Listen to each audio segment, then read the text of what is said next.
जब second world war हो रहा था 1939 से लेकर 1945 तक, तो अंग्रेजों को ऐसा लगा कि बिना इंडियन के सपोर्ट के थ्रू हम लोग तो बर्बाद हो जाएंगे, हम लोग तो हार जाएंगे।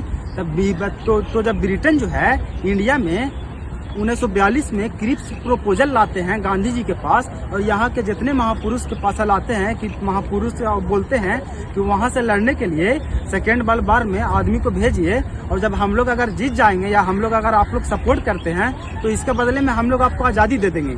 तो गांधी जी पास जाता है प्रपोजल, तो गांधी जी देखते हैं तो बोलते हैं कि इतना बड़ा झूठ, जो पहला वर्ल्ड वॉर हुआ था उसमें भी यही झूठ बोला गया था कि आप हमें सपोर्ट कीजिए, मैं आपको आज़ाद कर दूंगा। तो प्रथम विश्व युद्ध 1914 से लेकर 1918 तक, उसमें भी इंडियंस ने बढ़ चढ़ के हिस्सा लिया था, और लेकिन उसमें भी वादा किया गया था कि मैं आपको आज़ाद कर दूंगा, लेकिन कुछ नहीं मिला। और उसके बारे में हम लोग को झुनझुना दे दिया गया, उसका नाम है इंडिया गेट। ये दीवार ये सिर्फ हम लोग के लिए दीवार है, हम लोग इसको कब के गिरा चुके होते हैं, लेकिन हम लोग नहीं गिराते क्योंकि यहाँ पे हम लोग के सोल्जर का नाम लिखा हुआ है जो कि ब्रिटेन लड़ने के लिए गए थे। प्रथम विश्व युद्ध में हमारे घर परिवार को छोड़ के उतना दूर लड़ने गए थे। ब्रिटेन बोले थे कि हम लोग को आज़ाद कर देंगे, उसके बदले में हम लोग को दीवार मिल गया था।